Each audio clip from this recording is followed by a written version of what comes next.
Welcome everyone, we are the Grin Brothers and we're continuing our playthrough of Fallout 4's DLC.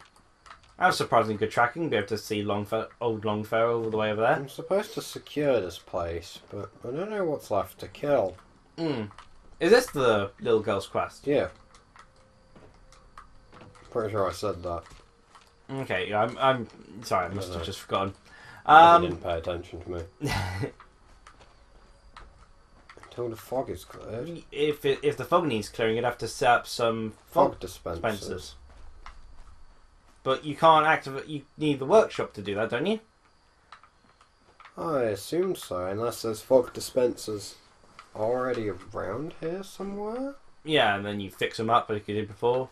I think she may have mentioned. Well, it says secure. So there might be enemies still around here. Given Bethesda, you never know when they could have just glitched out and just be stuck in a wall somewhere. They really didn't not want you going into that house there. So yeah, Keiji Inafune. I believe the video content I watched on it was, I believe I may have watched a couple, but I think both of them were from Stop Skeletons from Fighting. But I remember a few coverages of Keiji Inafune, and not, sort of asking, where is he now? You know, like a missing persons case. Which is kind of ironic, getting those sort of things in regards to a Capcom developer, given, the creator of Mega Man, complete disappearance from the face of it. It's weird how Japanese developers just disappear. We wish other countries would follow that suit, because instead they linger around and constantly comment on things and cry out for relevancy. Like, apparently the director of Final Fantasy IX is still at Square Enix, but he's not been heard from ever since Final Fantasy IX. Huh. Because the guy who was at Mistwalker, he was only one of the sort of lead producer and, key player in it, but the actual person who directed the game seemingly just disappeared within Square Enix. But it could be, again, the Konami situation, how Konami's being brought to light a lot of the problems with Japanese development studios. And whilst Konami's was an extreme version, there is a case of a developer doing, certain people within the company disappearing within said company, being given lesser work. Yeah. It doesn't make sense. Final Fantasy IX was a good game. Yeah, maybe he did something later on. Never know. Or maybe, he just didn't want to. Maybe he got too much attention and didn't want it. You never know. I mean, certain people take success differently. Some people like being uncredited for all their days, sort of thing. I figured if I made a bunch of noise, something would draw its aggro to me. I mean, much like you, how you wanted people to leave you alone and they don't. Ever. I love peace and quiet.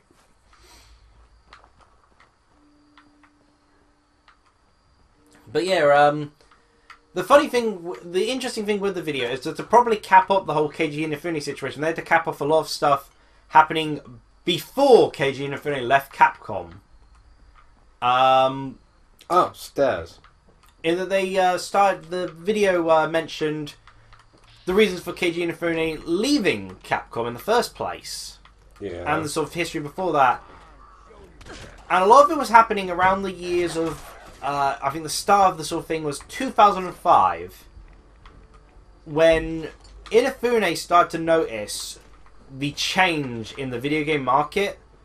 I think in just before the just around the sort of before the PS2 era, Japan consisted of 50% or just under 50% of the entire video game sales. Oh.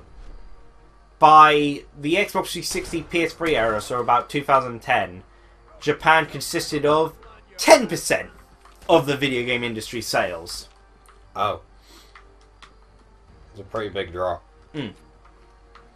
I mean, there's lots of explanations for it. The rise of mobile gaming particularly appealed to the Japanese, as well as the fact that PC gaming started to become more popular around that time. Weapon! And the Japanese have never been super keen on PCs because they see that as the particularly reclusive nerd-esque hobby.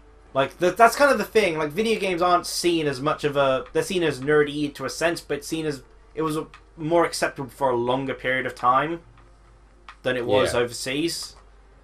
Whereas PC gaming, that's when, that's the nerd, shunned. They're the hikikomoris who are going to seal themselves away from the rest of the world, sort of thing. And, again, also why, it doesn't help that their most popular genre on them PCs was either MMOs or dating sims. So...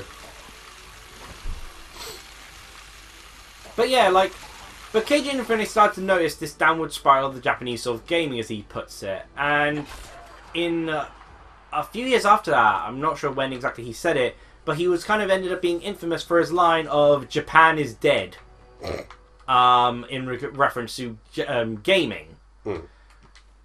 This led to him, for slowly at first, trying to lead Capcom into making games that appealed more to a Western theme. This started off with the successful reboot of Maximo, of the Ghosts and Goblins of Maximo. Yeah. Although successful is kind of a loose term for it, because no one actually knows that Maximo is a goddamn Ghosts and Goblins game. Because they called it Maximo. I didn't even know Maximo was a game. Exactly. It's a weird success story. But they followed on from also making another game, which was effectively another game series that they'd made, but they changed it to be Roman-based. Okay. To have a less Japanese aesthetic. And they did that with a few other games. And these games didn't do too well, but they had one or two other successes from the Western thing later on. Keiji Inafune led the creation of a couple games himself. Well, at least as producer, when he put forth Dead Rising and Lost Planet. Okay. And these games appealed very well to the Western sensibility and did really well overseas. That bird has dropped out the sky. Where there was a lot of, the market. I'm kind of disappointed I turned my head away at that point to look at my tea. I'll have to watch it back in recording. Oh, sorry, when I upload the video. But yeah, there were some success stories such as Lost Planet and Dead Rising. But to further this sort of idea, as Keiji Inafune continued saying to Capcom, you got to push more Western appealing games and Western aesthetic games and such. They decided, well, we can't keep making all of them, and we don't know exactly what appeals to the West ourselves, so let's license out some of these games to Western developers. There were some decent efforts. Dead Rising 2, I don't hear too much bad about. And that was handed over to a Western developer. Dead Rising 2 is a pretty good game. Lost Planet 2, I apparently heard, was a bit iffy. But then there was a trio of games that followed suit afterwards that they handed out to Western developers. These were Spyborgs, which I've heard is a good game. I've in fact actually recently purchased it. But it didn't do too well. It's a Wii game that I don't know, it just didn't capture the audience at the time. Yeah. But I've got that because I've heard good things about it. Bionic Commando! The best game. Which has a rather infamous reputation. And more so, DMC, Devil May Cry. Which is still technically a good game. DMC Devil May Cry, in fact, and the best part kind of really regarding DMC... Wait, you mean the remake of... The remake. The remake, yeah. Yeah, the one with Dante, as people refer to him as. And, to be fair, Ninja Theory were never going to have a great time with it, because their direction specifically was, like, Ninja Theory, when they first got it, okay, they drew up Dante, and they submitted it to Capcom, and Keiji Inafune was like... that's too Japanese, you gotta make it more Western. Resulting in the design of Dante. In fact, a lot of ideas were actually Capcom saying, no, we want it more Western to appeal to the West. Devil May Cry won't appeal to them. What? Which the reason they were thinking that was because of the lack of success of Devil May Cry 4, or the lack of success they put it. Devil May Cry 3 sold about... I think it was 2.4 million sales on the PS2. Yeah. They were really impressed. Devil May Cry 4 sold 3 million sales, but they weren't impressed, saying this should have sold a lot more. The reason being is that they released it on the PS3, Xbox 360 and PC. And I figured, we're releasing on 3 times as many platforms, so it should have sold 3 times as much. Which is a stupid way to think things. Because some of those people who play on the PS2 would have A, gotten either the 360 or PC instead, rather than specifically getting the PS2 version. And B, so you're not doubling your user base. Your user base has just gone to other systems or purchased it for a different system. Yeah. B, some people wouldn't have upgraded from the PS2 because the PS2 lived for living ages, and consoles are expensive. Not everyone has all that money. Some people take ages to update. Like, heck, Beerbop's only getting a PS3 soon. Yeah, we still get customers come in saying about how they've got the 360. I mean, heck, I'm collecting Wii games. Immediately because I want to do a Wii review series at some point, and I love the system, but I've always considered that if there is a future where physical gaming stops and it all becomes digital, I'll just spend my days retro collecting instead. Makes sense.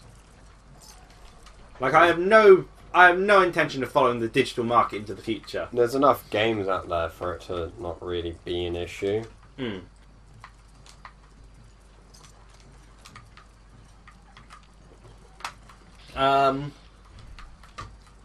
But yeah, like, DMC Devil May Cry was heavily pushed towards being more Western appealing, because they thought Devil May Cry 4 didn't get triple the sales, so clearly people just don't like Dante anymore. And like the director of Ninja Theory at the time wasn't helping too much with some of his comments, but I kind of feel he was like encouraged to do it. Stuff like saying that people won't go and find Dante cool anymore because he's a gay cowboy. What? He does kind of look like a gay cowboy if you get down to it, actually. But that's kind of why Dante looks cool, Yeah. And that's why Dante was designed to be modern cool. An edgelord. Unfortunately, a lot of the people who played video games at the time are nerds, and particularly if they're following a series from the PS2 era. And Dante, doesn't exactly strike cool with them. No. And there was other things Capcom sort of like had asked to be done, difficulty being lowered and such, and more simple to draw more people in because they wanted those triple sales. They expected, the expectation for DMC Devil May Cry was easily to do 3 million plus sales, because after all the last game did, and they made it more Western appealing, so it's sure to do even better. They only actually achieved their goal of the 3 million sales plus by the time of releasing the remaster version on the PS4 and Xbox One. So the standalone game only reached 2.3 million sales, which is still good. Let's right away.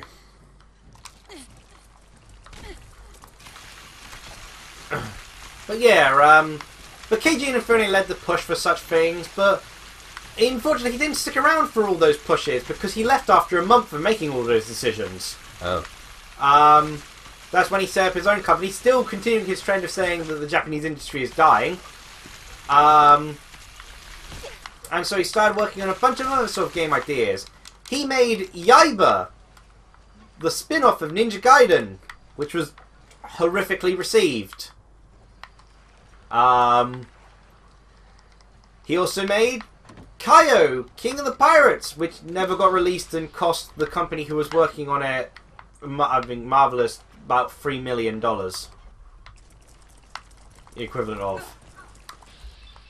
I'm not sure how that relates in pound, probably like 2.8 million pounds.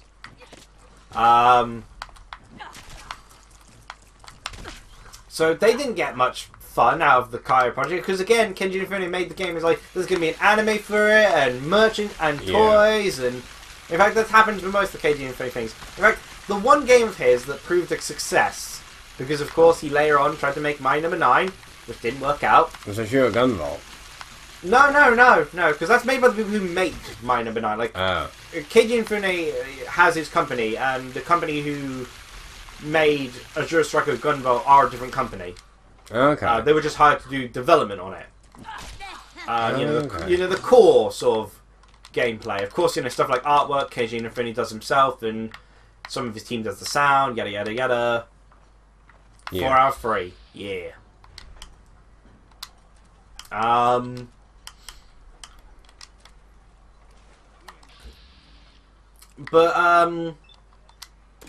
No, the one game of Keiji Inafune's that sold well was his mobile game he had made. You know, again, the Japanese industry is dying, so you go where developers go to die. The mobile industry, fair enough. I figured that'd be the biggest criticism to continue having about the Japanese industry, the fact they're going mobile. But his game he made was a tap game. You know, those games which are clearly full of fun, where you get hard-boiled eggs and hatch them to be middle-aged men. Because it's it's literally just based off a pun, which is, you know, a sort of a saying of middle-aged men won't change their ways. Okay. And you know, the word for boiled egg in Japanese is the same, similar to osan, you know, middle-aged man. Yeah. So, and of course, Keiji Inafune included himself because he is a middle-aged man. You know, someone stuck in their ways and won't change, and you see how things happen with Mind Number 9. You know, he continued trying to make Mind Number 9 as if he was working with the backing of Capcom. Yeah. As if he wasn't, you know, suddenly having to explain where the hell did all the money go. Yeah. This weapon, by the way, is broken because every hit has a high chance to stagger the enemy. That is amazing. So. It is sodding boring to watch. Yeah, but I hate these things. Just let me have this, Liam. I want the Mirelurks. I'm feeling the blood rage of this Mirelurk here. Oh, fine. No, you can. You were gonna. Well, he's kind of stopped. He's given up. It's because I cut both his arms off. Neat. Now 6 out of 3. That's the way to do it. But yeah, you know, Keiji Inafune, you know, concept, didn't exactly, you know, there were plans to do the Red Ash, of course, which got funded by a Chinese, the Chinese developer who made the Fuse. Yeah. People criticise the Fuse a lot, but the Fuse is a decent Chinese console when you're working in China, because it's basically OnLive. Funny enough, trying to connect to the internet, the Chinese internet outside of China, is very difficult, which is why no one's had much of a fun time with the Fuse outside of Japan, outside of China, because you're kind of a far away from China.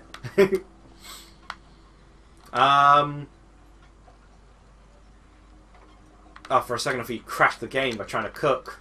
So did I.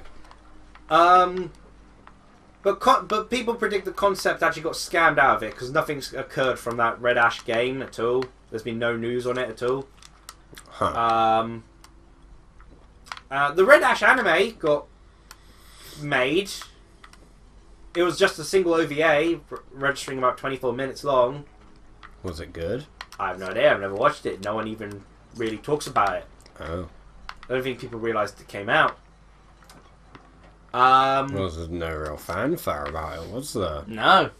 But Concept were clearly struggling, so Level 5 bought them out and renamed them Level 5 Concept. I have heard that, yes. Nowadays, they're just making a mobile game. Again, like I said, you know, Keiji Inafune is a good artist, so might as well use him for what he's good for. Let's make gacha waifus, because that's really sad, though. I mean, kind of deserving for the direction Keiji Inafune took things, but I mean, he's good at it, so.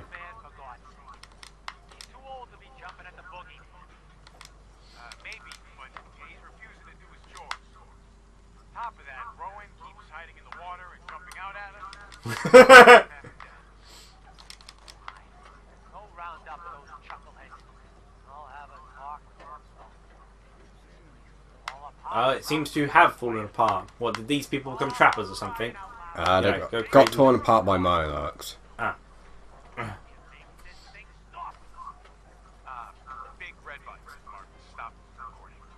Okay, lunkheads, listen up. These here are the chores for the month. Only making one of these, so pass it around. And no, I will not be changing my mind again. So stop asking, Braun. Luke, you're in charge of fishing, cleaning fish, cooking fish. Just about anything to do with fish. Your job, okay? Rowan, you're on building and repairs. Like some of the baseboards keep getting loose and torn up. I'm not sure. I'm assuming that would do the Marlux. Braun, you've got brush removal. Got a clear outline of something. Yes, you may have to work at night, you big thing. I don't care. It's a shame they're all dead because I kind of like this group already. Yeah. They got who you get. We'll swap around at night, same as last month. Even you, Braun, don't even start whining. That's it. You don't like it? Tough. This is how we get things done around here. I don't know how the Maya looks. Things still on? Damn it. Is it this button? No, of course not. I swear. Stick in the water. But yeah, it's just, you know, it does just kind of feel, you know, I guess because, again, I don't have a phone and a lot of the mobile games are restricted to just Japan only at that point. It does just kind of feel like that's the point where you don't see him anymore after that stage. They're gone. They're kind of just gone down in the basement. And also, whenever they try to promote or talk about games nowadays, it's funny that Keiji Inafune is kind of like not mentioned. In fact, before he used to kind of make himself the face of the company as much as possible, but now they kind of make sure he's not visibly seen. Yep. Wonder why. I mean, I'm sure it couldn't be bad if he was there. I mean, it's better than nothing. That's true. It's better than nothing. That was sad. That was said, yes. A human being said that after people sunk tons of money into it.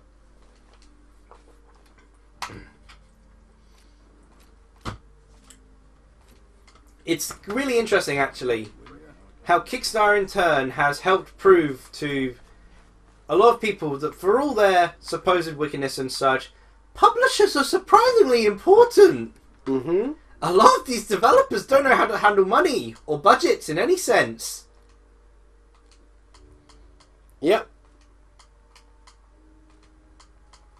In fact, I kind of think that maybe Game Freak overreacted to having Satoshi have a more of a backseat role rather than doing interviews. I think the guy saying he likes graph paper a lot is a lot better than what a lot of these other guys handle the PR and such.